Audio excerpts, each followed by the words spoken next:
Hey guys, in today's video, we're going to talk Tigers versus Pies. It's the first of the official intra-club matches here on the channel.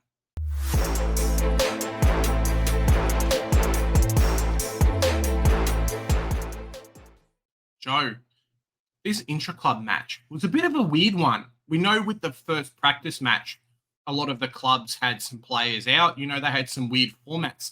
They have 8 people on the bench, and half the guys were getting rested halfway through. I'm really glad that these two teams are playing round 0. Yeah, 100%. We did have a bunch of players in here that we were really keen to see how they would shape up. And, you know, for the most part, it sort of went as expected. Collingwood got the dub with some inaccurate kicking. Same thing with Richmond. They couldn't kick a goal to save their lives. They were so inaccurate. 76-46 was the final score. And there was a lot of feeling in this game, which makes it all the more exciting for fans to watch.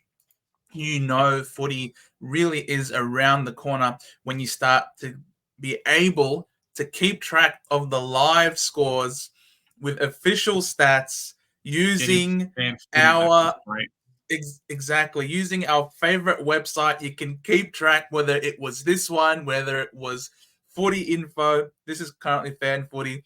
Regardless of what you were using, there were live actual Supercoach statistics being followed, as opposed to in the practice games where it was only AFL fantasy. And we got to see some really interesting games coming out, you know, in terms of how people are lining up, what sort of time on ground players have had. And some people got their names taken off people's watch lists. Others have been cemented even further. I know, right? If we have a look at the bottom of the screen, you can kind of see which players only came on in the third and fourth quarters. And there's some names there that some people actually had on their lists. We're talking Finlay McRae, who unfortunately I think has taken himself out of a lot of people's teams. I mean, if it's the official practice match, you're only getting like 1 quarter worth of game time. And the similar as well in the intra-club game versus North Melbourne, he was on a similar path as well. So, as I said at the start, it's very lucky that these guys are playing round 0 so we can see. But it's pretty unfortunate for him at the moment. I don't know if he's best 22. And they've still got Pendlebury and a couple of others to come back, Joe. Yeah, exactly. So these are the things that we want to watch. It's nothing against him as a player. It's all about the role he has to perform, whether or not he's in the best 22. We've been flagging it as a potential issue on, you know, as he could be a sub target. He could be an ideal sub or be someone who's subbed off. Doesn't appear to be entrenched in the best 22. So that was cemented in relation to Collingwood as well. Definitely, when it comes to Nick Dacos, I did forecast ahead of this game in our live stream on Monday when we're looking at the team sheets, and I did anticipate that there was going to be a real big jump in his output because he's not going to be required to be winning the ball himself. He's best, he shines when he's receiving a handball from a teammate who's won the ball. He's breaking clear into space and using his exquisite ball skills. This guy was on -2 at the beginning of the first quarter, was looking like shit, but still ended the quarter around 30 points, around 30 points at quarter time, which was just absolutely ridiculous. Just didn't stop.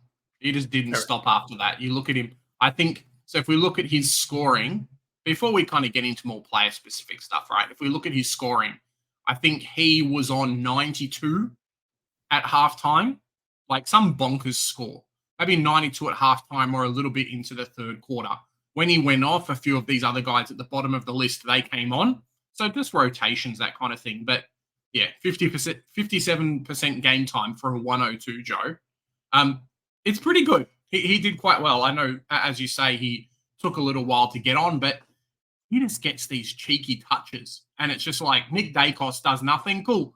3 handballs, a kick, and then sets up a goal. So, I can't even fade the player because he disappears and then jumps right in your face. Yeah, exactly. So Nick Dacos, it's no surprise who he is. He's obviously an incredible talent. No one was fading him because there was concerns over his talent. That's not an issue. Even now, I don't consider it a surprise that he's beat up on Richmond, who have historically been torched by outside players. I mean, you don't have to. And whenever you see you have a gun uber primo midfielder and you know they're up against Richmond, you always think, oh, at least chuck a VC on him. And I know a lot of people last year, when they traded in Zach Merritt at Dreamtime, made him captain or vice captain on that night. And it paid off dividends because he scored like a 160. So no surprise that Nick Dacos in the preseason has beaten up on Richmond. It's a benefit that we get to see how he looks in round 0. I know a lot of people are jumping on him. That's perfectly fine. He's going to be D1. That was always understandable. It was just a question of how much and whether or not we can get him for cheaper. So eyes to be put and left on Nicky D. Jordan De Goey continues his fine form in this preseason. He did really well against your mob. He did really well again last night. Jordan De Goey could be a sneaky selection. Would you risk going there? Not yet. Like, I really have to see it next. How much is Jordan De Goey? Let me just quickly see. Is a forward-only selection, right? Or is he midfield only? No, he's mid-only, 540,000. See, it's just a weird price. Like, cool. If he goes like a 105 average, then maybe I lose out on like 30K. Like, it's not really worth the pick. If you can lock him in for a 111, fantastic for the whole season. But for me, it's a no. I think if Nick Dacos had played the whole game, De Goey's scoring might have dropped down a little bit. Yes, it looks like he only played 69%. So maybe he came off in the fourth quarter, that kind of thing. But for me, it's just a no. Compounded by the early buy as well, Joe. Yep. Is Pat Lip going to continue this fine form in the preseason, or is he also going to see some regression when the rest of the midfield lineup comes back into the picture?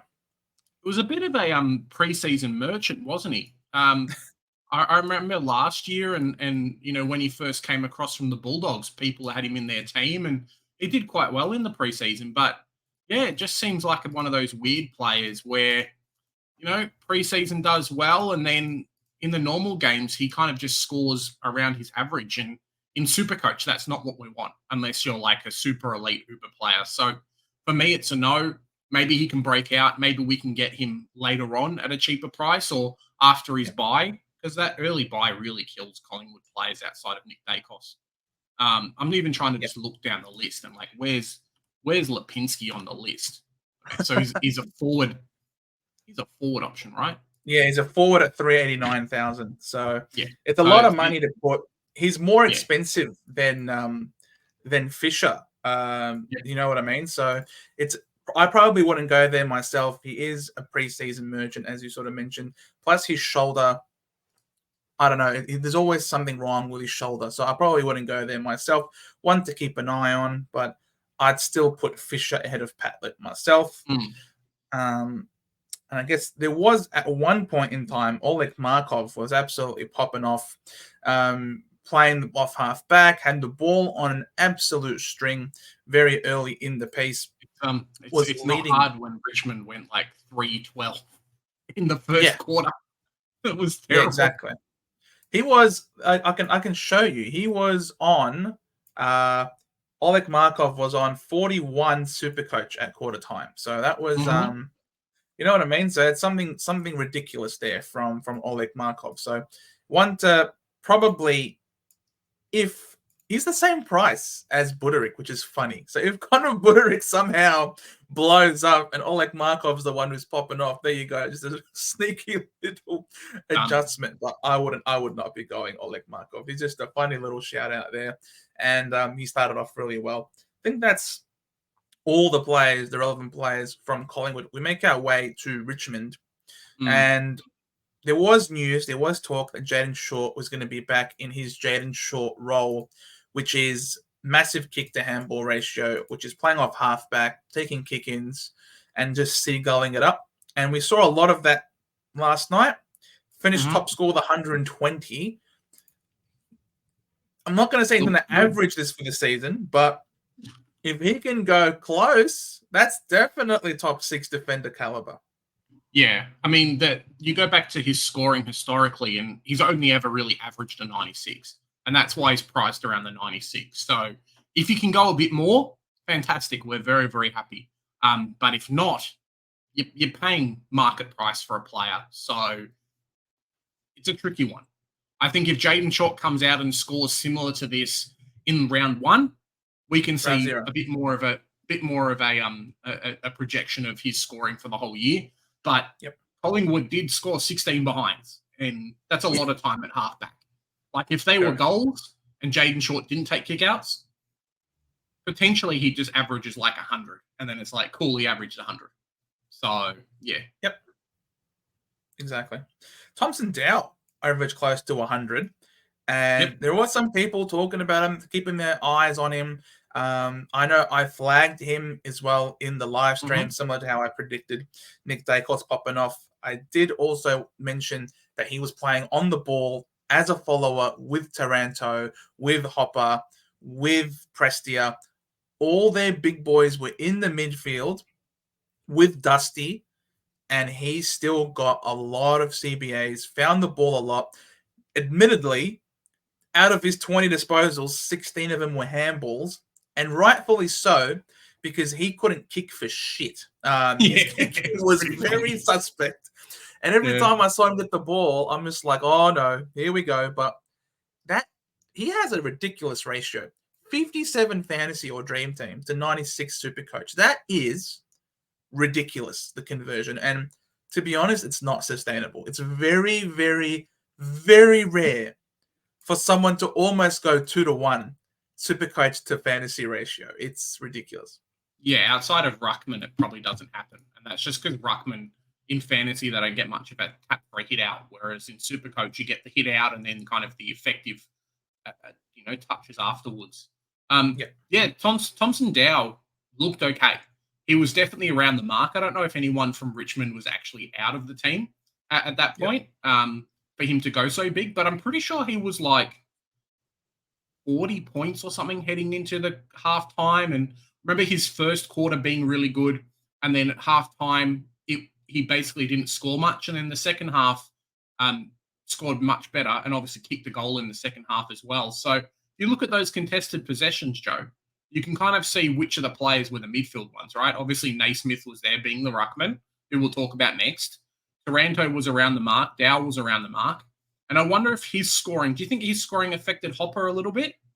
Or Hopper being not so great made Dow kind of more of a target for the ball, and obviously his scoring went up. Yeah, Hopper wasn't amazing. But I've got the numbers here. So this is at quarter time. Dow was on 24, and then at halftime he got to 42 points. So he's had he had a steady first half of football, which is not too bad. And then I can tell you at 3/4 time he was on, let's make it bigger, 71. So he's just been, sort of plugging away around almost 25 a quarter, just plugging away, slow and steady. Then he kicked the goal in the last as well, which definitely helped out. But he was, slowly plugging away. He had a very serviceable game. He's definitely a see ball, get ball type of person. Very, he almost like runs full tilt. The ball sort of just hits him. Like it's almost like he doesn't try to catch the ball. He just runs into the ball, takes it, and then dishes a handball off. I think he's going to get a fair crack in the midfield, to be honest. I think they clearly like what they see from him. He's a bit of a, a pocket rocket? Quick to get onto the ball, spread from the stoppage. You need speed. Speed is the name of the game, and he has that in the midfield, something that they haven't had for a while. So I reckon this guy will continue to get opportunities. And at his price, which really isn't very much, he's only around 250 odd thousand. So I can totally see a bunch of people jumping on him, especially if he scores something similar in round 0. Then you're really going to have to consider it, because he's almost like 50K more than than a Harley Reid, for example, and you might be getting around 90 to 100. If we see another 90 plus score from Thompson You have Dow, to. then he will make his money quickly. Yeah, and especially with them having the later buy, so I think it's round 5 or 6, and jumping up in price 1 week earlier than everyone else. It's very, very good. If Thompson Dow scores like an 80, I think you probably have to jump on him. The beautiful thing with his price is, yes, he's only midfield only, but he like you can just swap a rookie from the back line and move some money around there, get one of the mid prices out of the forward line, and then chuck him in as a midfield option. So yeah, potentially, instead of a Green or a Steele or someone, you go get a Dacos in the back line and move the money around, and then hey presto, you've got Thompson Dow as your probably M5. I think it's fair. M5, M6 around that mark. Yep. So you can make it happen. Who else impressed us? I wouldn't put him above M6. I'd say M6, and then M7, M8, McKercher and Sanders. I wouldn't have Thompson Dow above M6. So Sam Naismith really came in now after a solid showing against Melbourne in the first Pracky game. He's come out and given us a very respectable 87 to look like he's going to present as an option at R3 for us. Really interesting stuff. Yeah, he just looks solid. Was beating up. I don't know what it is, but Mason Cox and Darcy Cameron just, they lost to Cherry last week, and now they've lost to Naismith. Like, they're just not a good combo. Naismith's very good. Nank looks like at the moment he's going to be injured for a while. They don't know when he's returning, which is not a good sign for him, but good sign for Sam Naismith if he can keep fit. So lock him in at R3, boys. We've got to pick. We've been begging all preseason. Hey, what's happened? We need a playing R3. Finlay McRae didn't work. Jordan Sweet didn't work. Conway didn't work. Naismith's the way to go. Yeah, I mean, Nankervis is he's struggling trying to manage plantar fascia, which is obviously a very persistent foot problem, and he's not going to be right. He's not going to be, healthy and cured by round 0. And then here, thanks to Honeyball, when interviewed, Nankervis said, hopefully I push for the early part of the season. I'm not sure on a return date. I'm just session to session at the moment. So if that is the case, and we see Naismith become the primary ruckman over there, then he is an absolute lock at R3. Watch the money come. The only problem is if Nankervis is named and the captain plays, it's unlikely that he and Nankervis will feature in the same side. So we got to keep monitoring the tank, and seeing if he'll tank Naismith. Otherwise, you got to start him. Again, Richmond have that extra price rise come thereby. Now, of course, it's very unlikely that Nankervis will miss all of that time up until the bye, but you never know. Keep an eye. Never say never. And they might just play both. Like, they might just say, cool, we can take both. Naismith's not terrible in front. Nankervis is not terrible in front. And if they want to manage Nankervis, like, that's what they got to do. So, yeah. No dramas. I know some people were interested in Liam Baker as a potential selection. Didn't look too flash. No, he didn't. And it got moved around a little bit as well. I think he was in the back line for a Port there, and then came into the forward line as well, where he kicked his goals. So still doing what we saw before last year. Didn't impress. Another one who didn't impress for me was Dustin Martin. Kind of came out of nowhere and did quite well, and then just tapered off and just disappeared, Joe, for the rest of the game. Gave away a couple of frees, and that was it for him. Why would you pay up that money for Dustin Martin where you can just get Josh Gibkiss? Oh, there you go. Who went the same at 62. So Dusty wasn't great, but then again, his ball use was really poor. I think he'll definitely be better for it for the run. He's normally a much better user of the football, but still a bit too much forward for my liking. Nowhere near enough centre bounces. So I would not go Dusty. Would not go Baker. Gibkiss, I think, shows you that he didn't star, but he had some great moments, performed really well, and he will make us his 150K, no problems. Yep. He's definitely best 22. He'll never be subbed off. He'll never be the sub. I reckon Josh Gibkiss is as sure a thing as you can get in terms of backline rookies. I reckon if you can find the money to lock him in. Half the competition don't have this guy. So will be really interesting to see if that comes to burn many people. Yeah, I think potentially you can even run him on field. There was a part of the game, I think for at least half the game, Gibkiss wasn't on much, and I was like, cool, don't have to worry about Gibkiss, whatever. And then he came in and then just started to dominate. Yeah, look at that first quarter, Gibkiss was on 3. And then he ended up on, 62. So did a lot better later on than what we saw earlier in the game. There you go. And then 20 at halftime. And then at 3/4 time, he was on 50. So he added again another 30 points. If you go, he's got, that's the thing. We mentioned this early in the piece. He's a key forward who's going to have moments. He's going to have some floor games. He's going to have some stealing. He's going to have some spike games when things go right for him. So you just got to ride the bumps along the way with this key position defender. But overall, he will definitely make you the money. Of course, barring injury or suspension. Touch wood, that doesn't happen to him. But as long as he's fit and he's playing, he will make you the money. And yes, he can. I've said this before. I don't mind this kid at D6 for sure. Yeah. The rest of the guys probably weren't that relevant.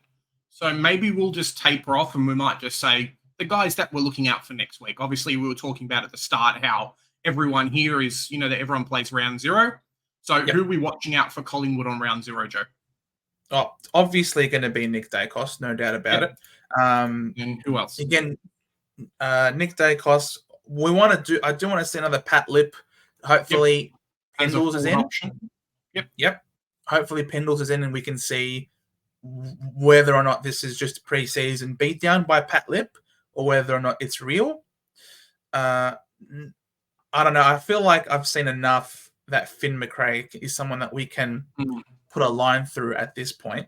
But really not too much from a Collingwood perspective outside of them. Even maybe DeGoey. If DeGoey can score well in a head-to-head with an incredible GWS midfield, then I think he does pose as a real deal. I think Charlie Dean might be one as well, just to have a look at. Rookie play, well, not rookie-priced player from a couple of years ago. Finally come good, and a 47 off 37% game time is not terrible. Looking over at the Tigers team, obviously Jaden Short is one. You can probably pencil out Taranto, but definitely Thompson Dow, Naismith, Gibkiss, because all these rookies, we need to jump on them if they do quite well. And then I know a few people have got Tom Brown in their team, or at least looking at him as a 150K option. And that's probably it, really. The rest of them don't really have that much value. Yeah, I know some people also perhaps either talking about Steely Green in the forward line as a 123K rookie. I found that absolutely hilarious that this guy who's an absolute midget was picking a fight with Mason Cox. Yes, that was hilarious. That was pretty funny. He's got a sick name and he's got a sick attitude. Anyone who takes up to Mason Cox is a good guy in my book. So on you, Steely. Well done, mate. You're not Supercoach relevant, but you're relevant in my heart now. Guys, well, let us know down in the comments. What do you think? Did we miss out on any players, or did we cover all the ones that you were looking at? Has Nick Dacos locked himself into your side? 3/4 or just under 3/4 game time. He's already got a 102. Yeah. And also let us know, guys, if you think the Thompson Dow is the real deal or not. Is this a trap selection? Getting a mid-pricer in the midfield, which is something that neither of us have been tinkering with during the course of this preseason. We very much have been guns and rookies in there. So let us know if you are a believer in the Dow. Guys, we've got our Supercoach League. Supercoach is not opened yet. You guys can still join. Win 3 amazing prizes. We've got a jersey, some AFL tickets, and an AFL voucher up for grabs. Yeah, we've also got our tipping competition as well, which we have got open. And if you win that one, you will get a $50 AFL store voucher, the results of which weekly will be discussed in our Monday night live stream. So make sure that you subscribe, hit that notification bell to make sure that you don't miss out on any of the videos and streams that we've got going on in this preseason and during the season proper. Guys, remember, here at the Centre Bounce, we do the hard work so you don't have to. Catch you in the next one.